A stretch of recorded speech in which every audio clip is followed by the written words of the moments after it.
संयम घृत से जला दिया, उपसर्गों में संघर्षों में समता धर तप घोर किया। ऐसे अनुपम उपकारों से ऋणी हो गए सभी श्रमण। शांति सागराचार्य देव को मेरा बारंबार नमन, मेरा बारंबार नमन। पंच परमेष्ठी भगवान की, द्वादशांग जिनवानी माता की, चारित्र्य चक्रवर्ती समाधि सम्राट मुनिकुल पितामह धर्म साम्राज्य नायक 20वीं शताब्दी के प्रथम आचार्य भगवान श्री शांति सागर जी मुनि महाराज की, परम पूज्य आचार्य भगवान श्री विद्यासागर जी मुनि महाराज की, दीक्षा गुरु शांत मूर्ति वात्सल्य रत्नाकर गुरुवर आचार्य भगवान श्री सन्मति सागर जी मुनि महाराज की, पूज्य आचार्य श्री वर्धमान सागर जी मुनि महाराज की, पूज्य निर्यापक श्रमण मुनिवर श्री धर्मसागर जी मुनि महाराज की, अहिंसा परमो धर्म की,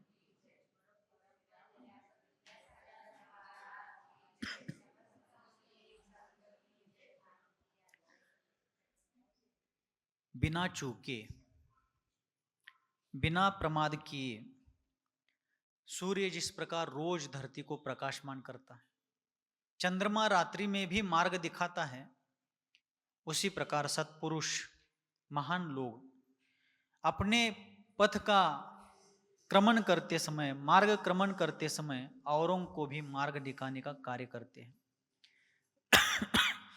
पूज्यपाद आचार्य देव शांति सागर जी महाराज चंद्र सूर्य और दीपस्तंभ की भांति अज्ञान रूपी अंधकार में भटके हुए प्राणियों को निरंतर मुक्ति का पथ प्रदर्शित कर रहे थे और अपना मार्गक्रमण कर रहे थे।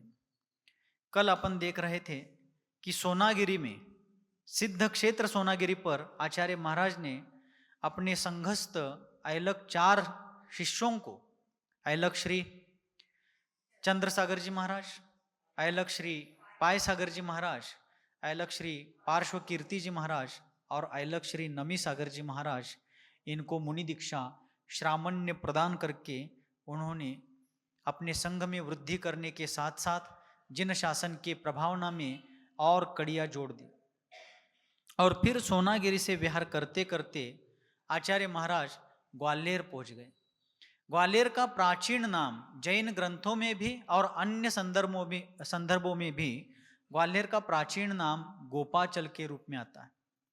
तो ग्वालियर एक समय जैन संस्कृति का केंद्र था।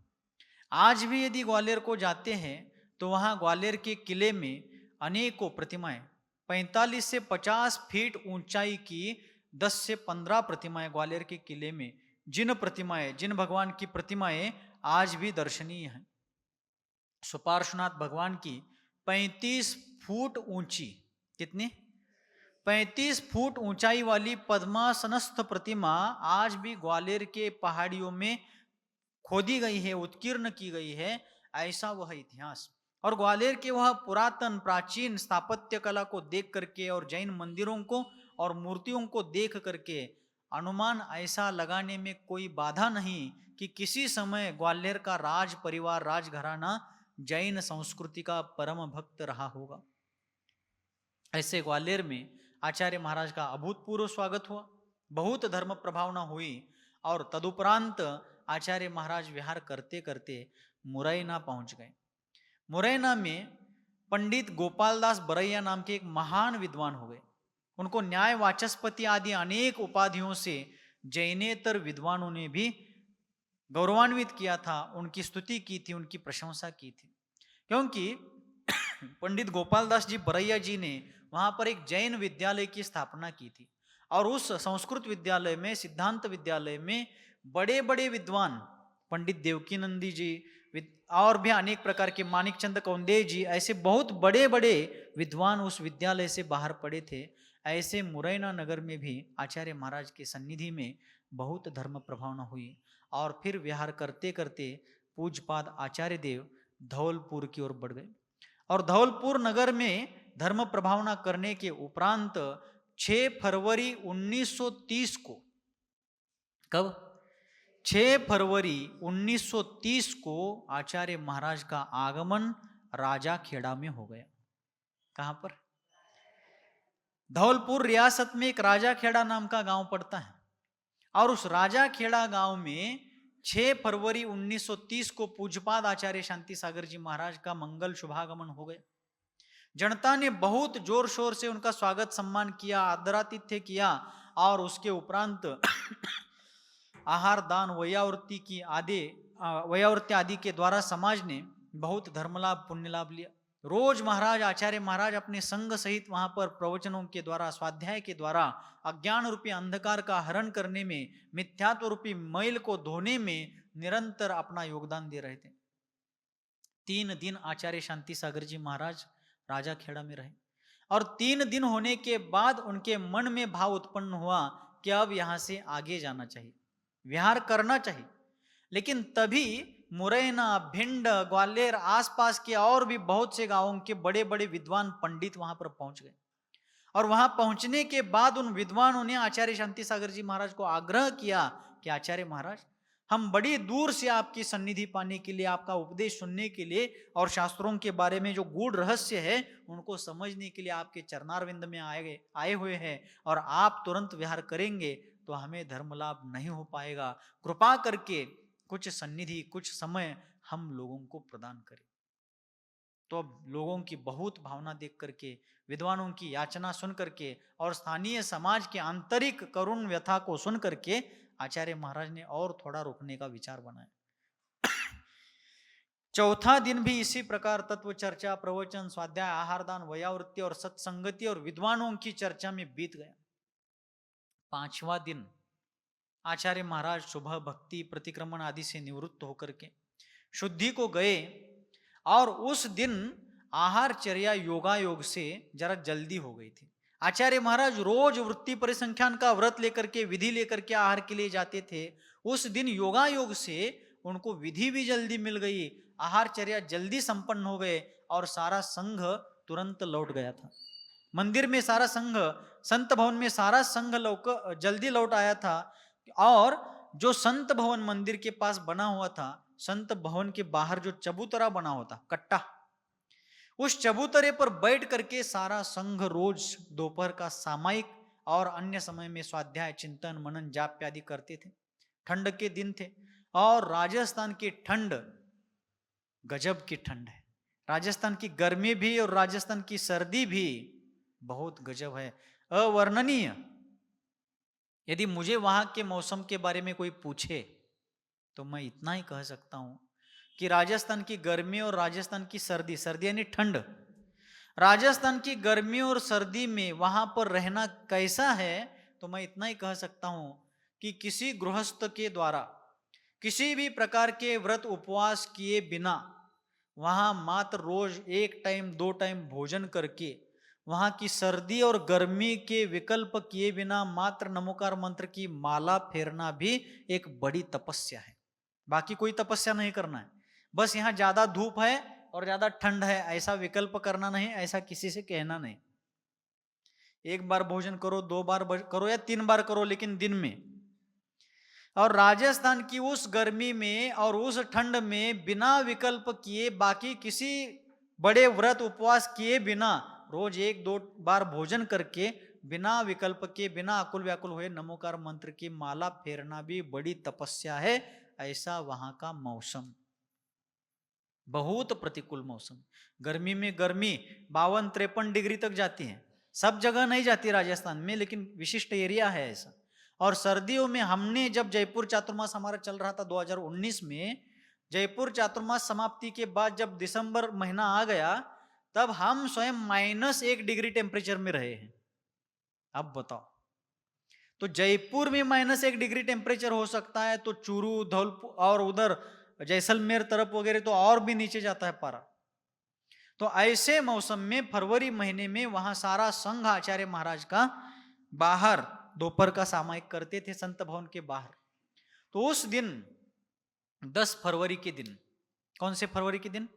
आचार्य महाराज को योगायोग से जल्दी विधि मिल गई, आहारचर्या जल्दी संपन्न करके वे लौट आए और आने के बाद सारा संघ भी अपने अपने समय पर आ गया। और आहार से आने के बाद आचार्य शांति सागर जी महाराज ने सहज नभमंडल की ओर देखा, आकाश में देखा। सुबह तो निरभ्र आकाश था और सामायिक को बैठने के पहले आहार के बाद उन्होंने आकाश में देखा तो कुछ मेघ आए हुए थे, कुछ बादल आए हुए थे और वे बादल संकेत कर रहे थे कि आज पानी बरसने वाला नहीं है, धर्म संकट बरसने वाला। आचार्य शांति सागर जी महाराज बड़े निमित्त ज्ञानी थे, ऐसे प्राकृतिक नैसर्गिक संकेतों को, चिन्हों को बड़े तत्काल समझ जाते थे। उस दिन सारा संघ आने पर आचार्य महाराज ने सभी मुनियों को, संघस्थ सभी त्यागी व्रतियों को स्पष्ट रूप से आदेश दिया कि आज कोई भी बाहर बैठ करके सामायिक नहीं करेगा, सभी अंदर बैठेंगे। अब आचार्य महाराज की आज्ञा थी, बिना किसी ऑब्जेक्शन के, बिना किसी प्रति प्रश्न के सारा संघ अंदर जाकर के सामायिक के लिए बैठ गए। और इतने में संघ सामायिक को बैठा, दिग्वंदना करके सभी मुनिजन विश्व के समस्त प्राणियों के प्रति क्षमा भाव धारण करके, देव शास्त्र गुरु के प्रति विनत भाव धारण करके तत्व चिंतन में, आत्मरमण में लीन हो गए। और इतने में हाथ में चमचमाती तलवारें लेकर के 500 गुंडों को लेकर के वहां का समाज कंटक छिद्दी नाम का एक ब्राह्मण, कौन सा ब्राह्मण? सिद्धि नहीं, छिद्दी, छिद्दी ब्राह्मण अपने साथ 500 गुंडों को हाथ में नंगी चमचमाती तलवारें लेकर के उन मुनियों के ऊपर, जो अकारण जगत बंधु हैं, जिनका जगत के साथ बंधुत्व भाव है, सबका हित जो चाहते हैं और उस हित चाहने में उनका कोई स्वार्थ नहीं है, कोई कारण नहीं है, बस निस्वार्थ रूप से वे प्राणी मात्र का हित चाहते हैं, ऐसे अकारण जगत बंधुओं निर्ग्रंथ मुनियों का द्वेष करते हुए, उनकी जिन मुद्रा के प्रति ग्लानि का भाव धारण कर मन में रखते हुए वे सभी गुंडे एक सामाजिक विद्वेष के भाव द्वारा प्रेरित होकर के उन मुनिराजों के ऊपर उपसर्ग करने के लिए आ गए। उस समय मुनियों का आहार होने के बाद सारे जो दाता थे, गृहस्थ थे, जैन बंधु थे, अपना भोजन करने में लगे हुए थे और इतने में ज्यादा शोरगुल हो गया, एकदम हो हल्ला हो गया। तो सारे श्रावक लोग भी हाथ में जो औजार मिले, हाथ में जो साधन मिले लेकर के आए और उन सभी लोगों ने उन 500 गुंडों के साथ लोहा ले लिया, उनका प्रतिकार किया और उस छीना झपटी में किसी जैन श्रावक का हाथ कट गया, क्योंकि उन गुंडों के हाथ में तलवारें थी और वो 500 की संख्या में थे। पहले से ही एक समय बद्ध और सुनियोजित षड्यंत्र के तहत पहले से जिसकी रूपरेखा तैयार की गई थी, प्लान किया गया था, स्क्रिप्ट तैयार की गई थी, ऐसे प्लान के तहत, ऐसी योजना के तहत वे सारे गुंडे पूर्व प्लानिंग के अनुसार आए थे। बाकी किसी को कल्पना भी नहीं थी और अकस्मात आई हुई इस लहर के कारण सभी लोग गड़बड़ा गए, लेकिन फिर भी अपने आप को संभालते हुए सारे जैन बंधु नर नारी उन गुंडों के साथ भिड़ गए। लेकिन अकस्मात हुए वार के कारण किसी का हाथ कट गया, किसी की उंगली कट गई और बहुत सी चोटें आ गई, लेकिन किसी भी श्रावक ने हिम्मत नहीं हारी। सभी लोग डटे रहे, सभी लोग प्रतिकार करते रहे और उसी समय निसर्ग भी, प्रकृति भी उन श्रावकों की सहायता के लिए दौड़ा आया। जो बादल कोरे थे, खाली थे, अचानक वो बादल भी भर गए और मूसलाधार बरसात होने लगी और उन गुंडों को भागने के लिए जमीन कम पड़ने लगी। लेकिन ये सब जब बाहर चल रहा था, आप लोग थोड़ा विचार कीजिए, आप रात्रि में अपने घर में विश्राम कर रहे हैं, घर के पुरुष वर्ग कहीं यात्रा पर गए हैं, काम के निमित्त से कहीं बाहर गए हैं और आप लोग घर में हैं और गांव में आसपास चोरियां हो रही है, गुंडे लोग, चोर लोग, दरोड़ा डालने वाले लोग, डाका डालने वाले लोग आसपास घूम रहे हैं, ऐसे न्यूज़ आप लोग सुन रहे हैं, ऐसी खबरें सुन रहे हैं और रात्रि के भर मध्य रात्रि में किसी ने आपके दरवाजे पर नोक किया, ठक ठक किया। क्या होता है? दरवाजे की ठक ठक कम, हृदय की ठक ठक ज्यादा हो जाती है। होती है कि नहीं? सही बताओ, पड़ोसियों की कसम है आपको, सही सही बताओ। दरवाजे की ठकठक से ज्यादा हृदय की ठकठक ज्यादा बढ़ जाती है। लेकिन उस समय बाहर ऐसा घनघोर धर्म संकट आया हुआ था, लेकिन भीतर बैठे हुए मुनियों को कोई भय नहीं था, क्योंकि वे भेद विज्ञान का अधिष्ठान कर रहे थे। आचार्य पूज्यपाद जी महाराज ने इष्टोपदेश ग्रंथ में एक श्लोक लिखा। उसमें उन्होंने कहा, न मे मृत्यु कुतो भीतिर, न मे व्याधि कुतो व्यथा, ना हम बालो न वृद्धो हम, न युवैतानि पुद्गले। एक भेद विज्ञान का उपासक साधक किस प्रकार चिंतन मनन करता है, तो उस श्लोक में पूज्यपाद महर्षि कहते हैं, न मे मृत्यु कुतो भीति। यदि मुझे निश्चय नय से वास्तविक देखा जाए, द्रव्यार्थिक नय से देखा जाए, मुझे मरण ही नहीं है। मैं अजर अमर अनादि अनंत आत्मा हूं, और जन्म मरण तो आत्मा या द्रव्य की पर्याय की अपेक्षा से होता है। मैं तो द्रव्य हूं, गुण पर्यायों को आलंबन देने वाला, आधार देने वाला मैं द्रव्य हूं, और द्रव्य दृष्टि से मैं अनादि अनंत हूं, निश्चय नय से जन्म मरण से रहित हूं, अजर अमर अविनाशी हूं। इसलिए मुझे मरण ही नहीं तो भय किस बात का। न मे मृत्यु कुतो भीतिर, न मे व्याधि कुतो व्यथा। और मुझे व्याधि ही नहीं तो व्यथा किस बात की। ना हम बालो न वृद्धो हम, न युवैतानि पुद्गले। और ना ही मैं बालक हूं, ना वृद्ध हूं, ना युवा हूं, ये सब पुद्गलों की पर्याय है। इस प्रकार का एक श्लोक पूज्यपाद देव ने इष्टोपदेश ग्रंथ में कहा। तो ऐसे ही वे सभी मुनि महाराज, आचार्य शांति सागर जी और उनके सहित सारा संघ, इस प्रकार भेद विज्ञान का चिंतन करते हुए आत्मस्वरूप की अजर अमरता का, अनादि अनिधनता का विचार करते हुए अपने तत्व चिंतन में दक्ष थे। और इतने में उन 500 गुंडों से प्रतिकार करते करते शाम के 4, साढ़े 4, 5 बजे का समय हो गया, लेकिन बाहर तब तक हजारों श्रावक जुटे हुए थे। और इतने में धौलपुर रियासत के जो राजा थे, उनकी सेना वहां पर आ गई। क्या आ गई? धौलपुर रियासत, रियासत मतलब संस्थान, सांगली संस्थान वगैरह, पटवर्धन संस्थान है ना सांगलीला। तो धौलपुर रियासत की सेना आ गई, और पास के पुलिस थाने के पुलिस भी आ गए। और उन्होंने आकर देखा तो सभी मुनि महाराज शांति की मूर्ति बनकर के अपने आत्म साधना में तल्लीन हैं। उनके मुखमंडल पर किसी प्रकार का भय नहीं है, उपद्रवियों के प्रति कोई क्षोभ नहीं है, कोई किसी प्रकार का प्रतिशोध लेने का भाव नहीं है। बस वहां अखंड शांति विराज रही है। ये देख करके, उन मुनियों की शांति देख करके पुलिस लोगों को बहुत क्रोध आ गया। मुनियों के ऊपर नहीं, उन उपद्रवियों के ऊपर, कि ऐसे चलते फिरते शांति धाम इन मुनियों के ऊपर उन्होंने उपसर्ग किया, उनको किसी हालत में छोड़ना नहीं।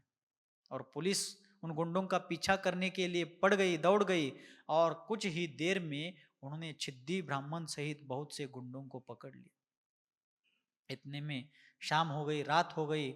आचार्य महाराज सामायिक के लिए बैठ गए सामायिक के लिए। सारा संघ आत्म साधना में लग गया। श्रावक अपने अपने घर गए, जो जख्मी हुए थे उनके उपचार चलने लगे। और इतने में रात्रि का समय धर्म ध्यान पूर्वक बीत गया। रात्रि का समय बीतते ही जैसे ही नव प्रभात हो गई, सूर्योदय हो गया, पुलिस के मुखिया आ गए। उस पुलिस थाने के जो मुखिया थे, इंचार्ज थे, वो आ गए, छिद्दी ब्राह्मण को लेकर के आ गए। आचार्य महाराज को पता चला था कि कल जिन्होंने उपद्रव किया है, जिनकी मुखियापना में, जिनकी लीडरशिप में इन गुंडों ने उपद्रव किया है, उनके मुखिया को, छिद्दी नामक ब्राह्मण को पकड़ा गया है। यह बात आचार्य महाराज को पता चली। वो प्रतीक्षा कर रहे थे पुलिस अधिकारी कब आएंगे। आचार्य महाराज बाहर चबूतरे पर बैठे थे। पुलिस अधिकारी छिद्दी ब्राह्मण को पकड़ करके वहां लेकर आए और आचार्य महाराज के सामने उसको छोड़ दिया। हाथ में हथकड़िया, पैरों में बेड़िया, गले में साकल के लोहे की जंजीरें बांधी हुई थी। और उसी समय पुलिस अधिकारी ने पूछा आचार्य महाराज से प्रणाम करके कि महात्मन, आप जैसे इन निरुपद्रवी लोगों के ऊपर इन दुष्टों ने बहुत बड़ा उपद्रव किया है, उपसर्ग किया है, और इनका अपराध अक्षम्य है। हम इनको कानून के अनुसार दंड तो देंगे ही, लेकिन हम ये चाहते हैं कि इन दुष्टों को दंड आप सुनाएं। आप जो फरमान देंगे, आप जो आदेश देंगे, हम शब्दशः इन लोगों को वही दंड देंगे। आचार्य महाराज पुलिस अफसर से कहते हैं, क्या आप सही कहते हो कि हम जो दंड देंगे वही आप इनको देंगे? आचार्य महाराज ने पूछा उनसे, हम जो दंड देंगे आप उनको यही दंड देंगे क्या? इस बात को आप प्रूव करते हो? क्या गारंटी देते हो?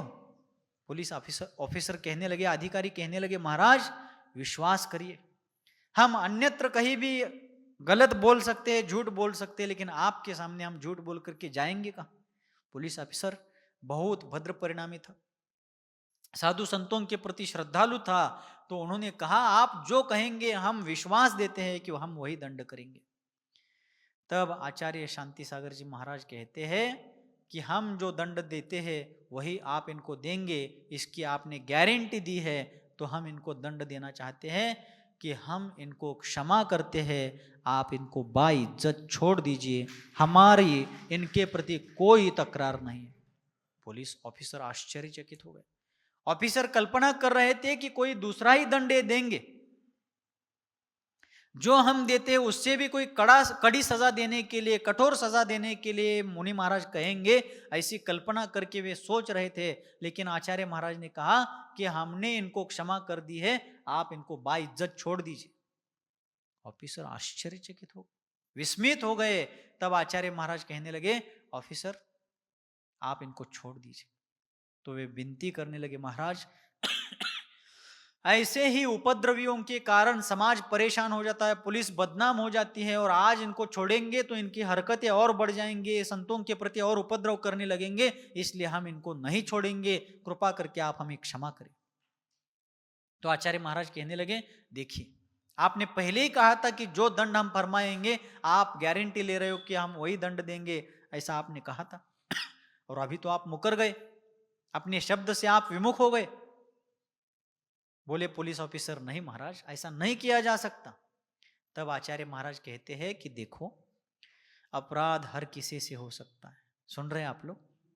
आचार्य शांति सागर जी महाराज जो स्वनाम धन्य थे, सचमुच शांति के सागर थे, वे कहने लगे कि अपराध हर किसी से हो सकता है, और अपराधी के अपराध को क्षमा किए बिना तुरंत उसको दंडित करना, यानी उसको सुधरने का अवसर दिए बिना ही उसको तुरंत दंड की खाई में ढकेल देने जैसा है।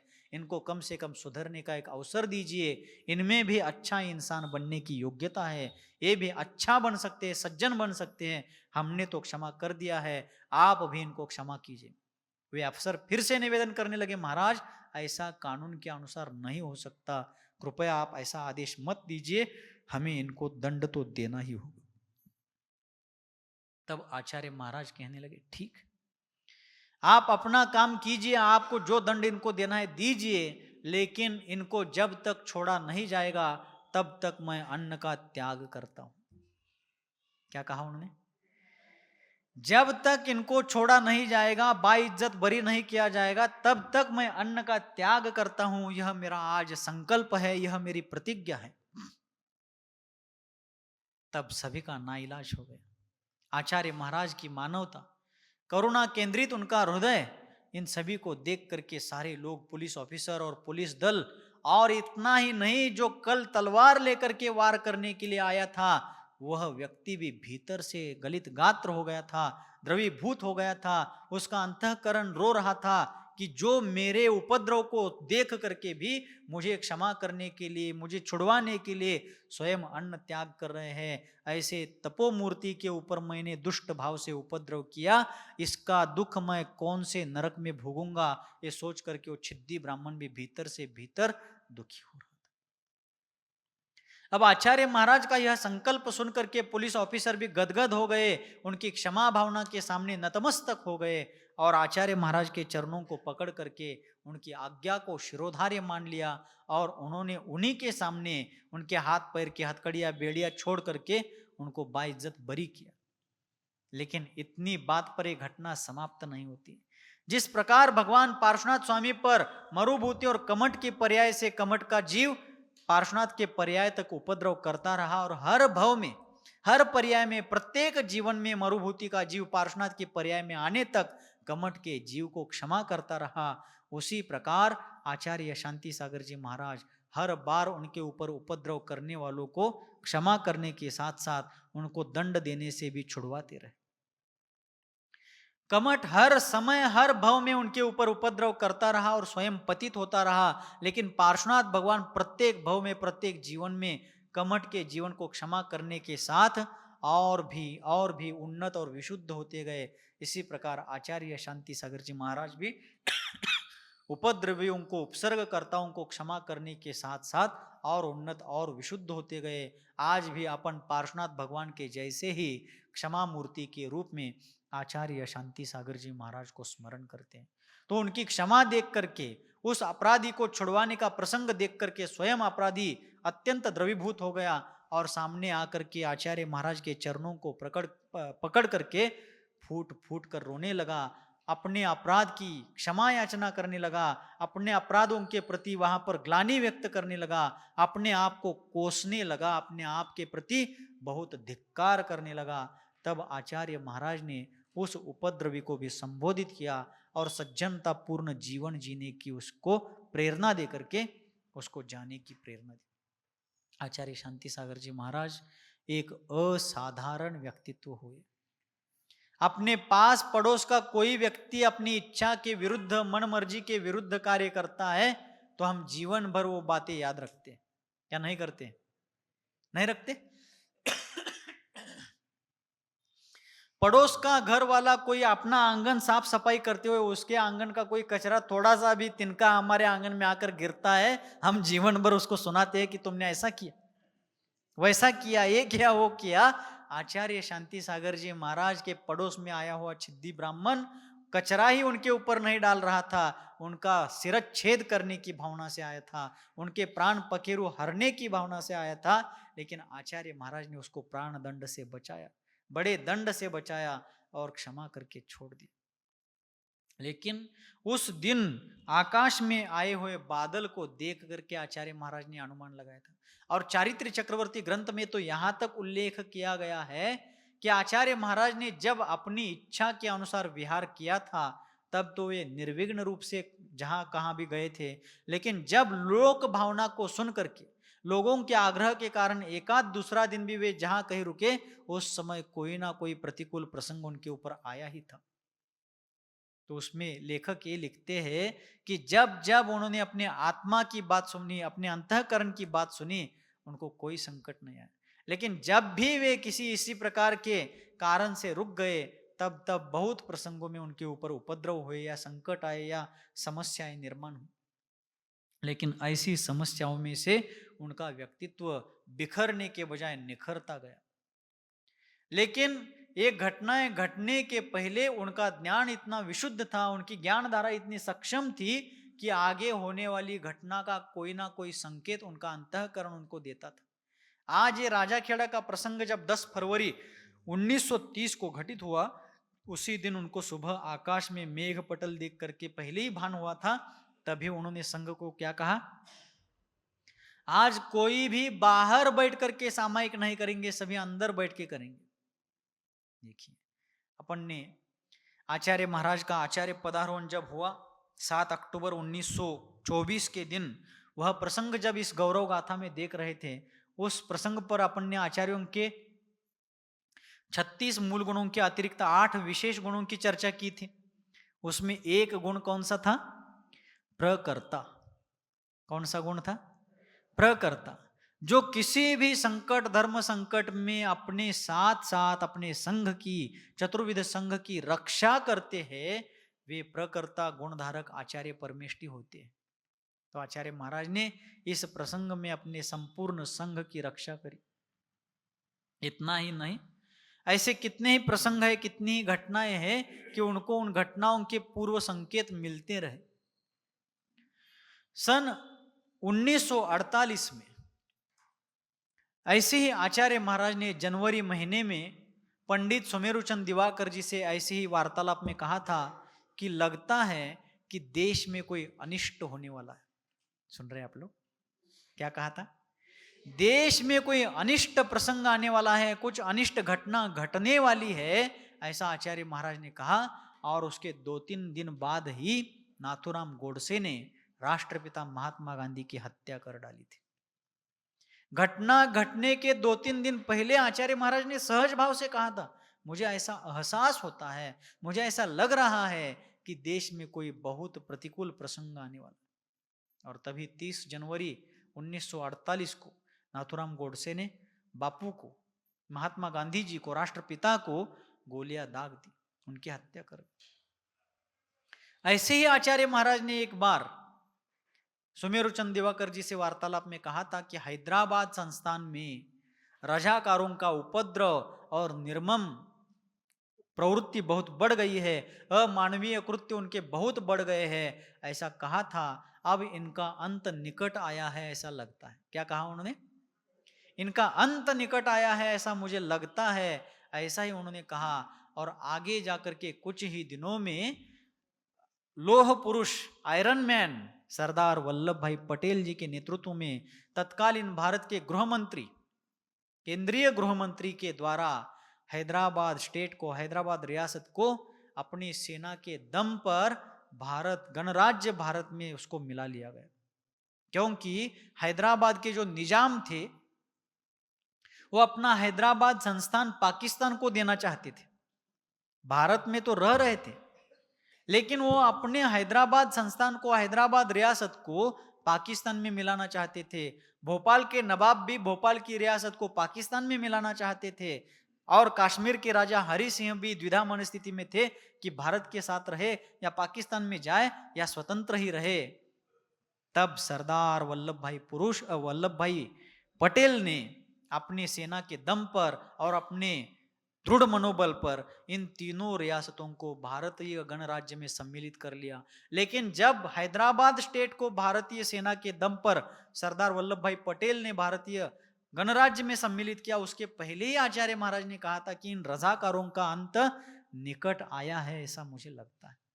ऐसी कितनी ही घटनाएं, जैसे वो शिखर जी को जा रहे थे तो महाराष्ट्र की राहुरी में घटना बताई थी आपको, जल प्रलय आया था, जहां संघ रुकना था व्यवस्था की गई थी, वहां शाम को आकर के आचार्य महाराज वहां से 2-3 किलोमीटर और आगे चले गए, क्योंकि उनको कुछ एहसास हुआ था। लोग परेशान हो गए कि यहाँ सब तंबू मारे गए हैं, मुनि संघ को निवास करने के लिए अभय निलय दिया गया है, और आचार्य महाराज अचानक आगे गए, अब ये सब उठाकर हम आगे जाएंगे, कैसा होगा क्या होगा, लोग तो परेशान हो गए। लेकिन दूसरे दिन सुबह पता चला कि जहां पर उन्होंने तंबू गाड़े थे वहां पर उस बस्ती में एक भी घर साबित नहीं बचा था, सब बारिश में बह गए थे। ऐसे और भी अनेक वो घटनाएं हैं जिन घटनाओं से पता चलता है कि आचार्य शांति सागर जी महाराज निमित्त ज्ञानी थे, जिनको भविष्य में घटने वाली कुछ घटनाएं समझ में आती थी, और इसी ज्ञान के बल पर राजा खेड़ा के भयंकर उपसर्ग में से उन्होंने मुनि संघ की रक्षा की थी। थोड़ा विचार कीजिए, आचार्य महाराज के ऐसे ज्ञान सिद्धि नहीं होती, वे सिद्ध पुरुष यदि नहीं होते, उनको निमित्त ज्ञान नहीं होता, तो उस दिन रोज की तरह सारा मुनि संघ राजा खेड़ा में संत भवन के सामने के चबूतरे पर सामायिक में ध्यान में बैठता, और सारे लोग, श्रावक लोग भोजन के लिए अपने अपने घरों में व्यस्त है। वहां मुनि संघ के पास कोई ज्यादा लोग नहीं है, सारे मुनि संघ, और मुनि संघ भी कितने थे, 8-10 लोग कुल मिलाकर थे। उतने से मुनि संघ को 500 गुंडों ने कितने समय में उनकी समाधि करवा दी होती, बोलो कितना समय लगता उनको? 1 मिनट भी नहीं लगता।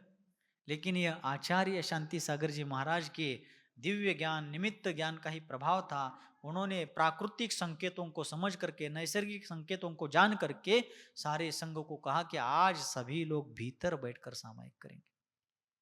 ऐसा आचार्य शांति सागर जी महाराज का महान व्यक्तित्व था, और हम बहुत पुण्यशाली है, उनको भले ही नहीं देख पाए, लेकिन उन्हीं की परंपरा में, उन्हीं के द्वारा प्रदर्शित भगवान महावीर स्वामी का जो मार्ग है, उस मार्ग पर चलने का यथाशक्ति पुरुषार्थ करने का सौभाग्य आज हमें मिल रहा है। समडुले के उन महानुभावों का बहुत बहुत साधुवाद करना चाहिए, बहुत बहुत कृतज्ञता उनके बारे में व्यक्त करना चाहिए कि जिन्होंने भविष्य की विवेक दृष्टि धारण करते हुए 1924 में ऐसे महान मुनिराज को आचार्य पद प्रदान किया था, जिन्होंने हर परिस्थिति में, हर प्रसंग में, हर घटना में संघ की, संस्कृति की, समाज की, धर्म की रक्षा करते हुए राष्ट्रीय योगदान भी बृहत स्तर पर दिया था। ऐसे मुनिराज को इन्हीं समडोली के उन महान पुण्यात्माओं ने आचार्य पद प्रदान किया था। हम हृदय से, भले वे लोग आज स्वर्गीय विभूतियां बने होंगे, आज वे यहाँ पर नहीं हैं, लेकिन हम उनका हृदय से साधुवाद करते हैं कि ऐसे महान मुनिराज को उन्होंने आचार्य पद प्रदान किया। ऐसे मुनि आज कितने दिखते हैं। आचार्य शांति सागर जी जैसे निमित्त ज्ञानी मुनि कौन है आज की तारीख में। ऐसे महान साधक ने हमारी संस्कृति की रक्षा करी। तो ऐसे ही हम लोग भी आचार्य महाराज की तरह उनके जितना ना सही अपने अल्प शक्ति के अनुसार, सिंह का हिस्सा हम नहीं ले सकते, मराठी में कहते हैं ना सिंहाचा वाटा, सिंहाचा वाटा घेऊ नाही शकलो तरी खारीचा वाटा तरी घेऊया। सिंह जैसा बड़ा काम नहीं कर पाए तो गिलहरी, खारूटी गिलहरी जितना तो काम करने का प्रयास करे, और श्रमण संस्कृति की सेवा और संरक्षण में अपन सभी लोग अपना अपना योगदान दे करके अपने जीवन को सफल बनाए। इसी मंगल भावना के साथ अहिंसा परमो धर्म की गुरुवर आचार्य भगवान श्री शांति सागर जी मुनि महाराज की, गुरुवर आचार्य भगवान श्री सन्मति सागर जी मुनि महाराज की बोधि समाधि परिणाम शुद्धि स्वात्मोपलब्धि शिव सौख्य सिद्धि चिंतामणिं चिंतित वस्तु दाने त्वां वंदमानस्य ममास्तु देवी। नवजाप्य।